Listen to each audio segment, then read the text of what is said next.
Was Suge the big bad monster that they describe now today? Oh, yeah. Yeah, because what it was, like I said, like I tell you why. It's not his fault though. This is fucked up about I say this about because me and Suge had a great time too. I never had an issue with Suge, but I had a brother from Brooklyn that got in it with him and laid him down. You know what I'm saying? And I wasn't there to be like, hey, wait, well, I What? wasn't there. I gotta hear this. No doubt. No, so when I was living in Brownsville, right? My man Sean Cooper, it's his brother that was bodyguarding Akon. Mm-hmm. So here we are living in Brownsville together. Me, Sean, Wink, Keedy, Kim, Roslyn, Fatima, Toya, and Dennis. All of us living together.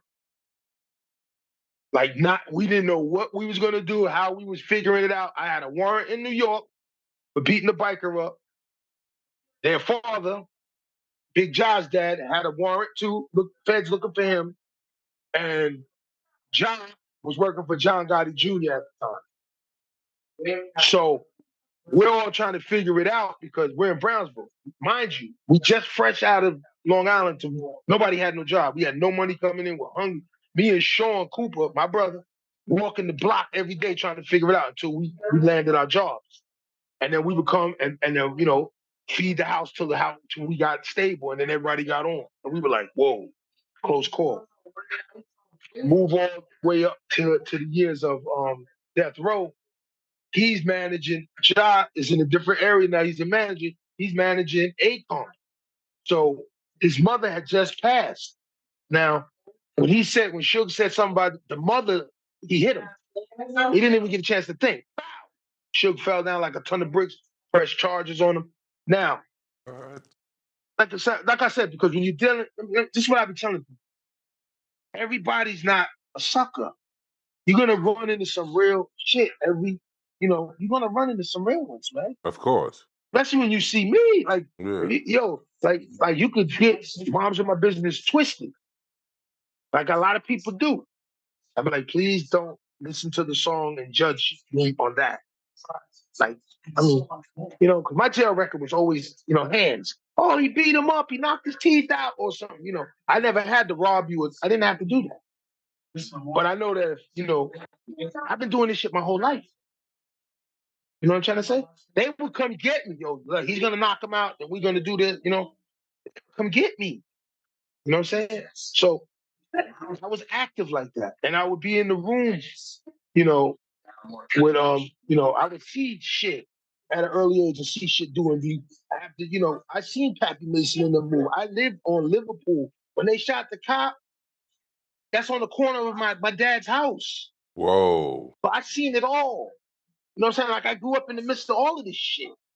My uncle shut down motherfucking 40 projects one day. I'm there with the fucking burner, like looking at these niggas like, please don't come out. You know what I'm saying? So I've been around this shit my whole fucking life. So that's what I'm saying. That's why I told Suge, I said, Suge, I seen all of this. I told him when he thought it was like, I wasn't phased. I said, I grew up around this shit. I already know what this is. And I knew that when the way I walked in there and where they see me, it's the same way. One night, Suge was in the press box and Ricky Lee was in there. Ricky Lee was one of the guys that was with Tupac when he got the case. And Suge Knight, name was in the booth. When he seen the dude, he knew what it was. He moved and sat in the other seat. He didn't ask that guy for this. He knew what it was. You understand? So that's what I'm saying. Everybody's not. Remember, Jamaicans, highly dangerous.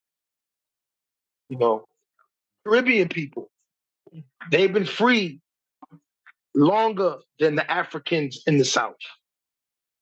So they're liver. They don't care about what you think they care about. You remember Edgecombe?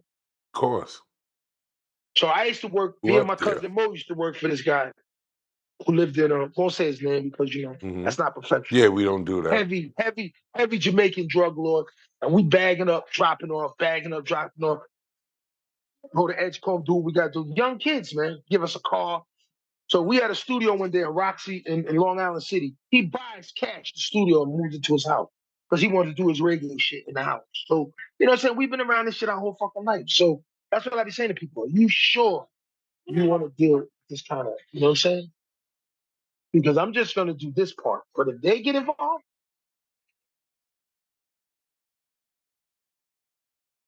you know what I'm saying?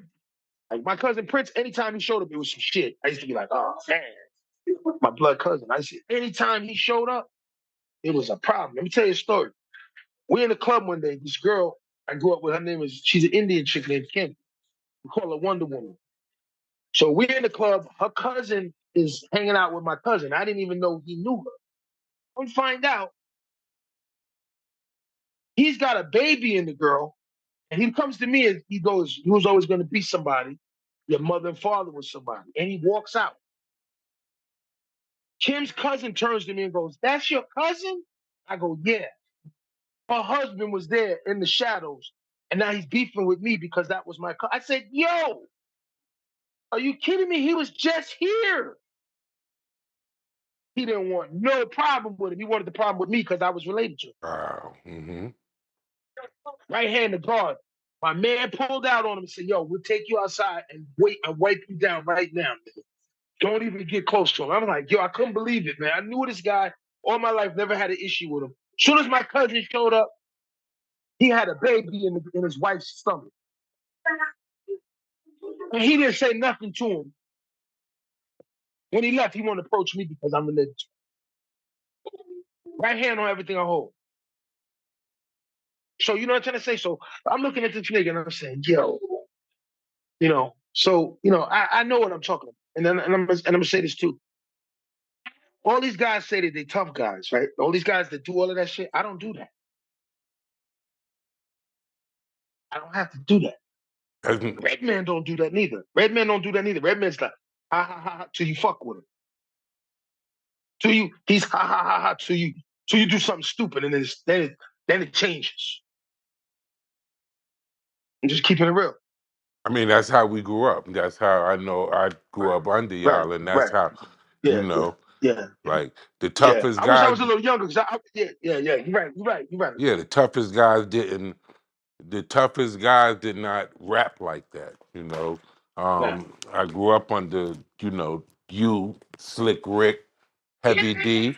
You know what I'm saying? Yeah. And I Right. know stories. You know what I'm saying? And none of those guys was nothing to play with.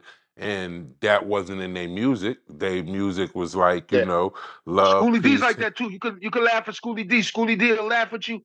Schoolie D will pencil something into the ground right to this day. I was with Schoolie D at this event, and we was just sitting there laughing. Schoolie D still got that shit with him.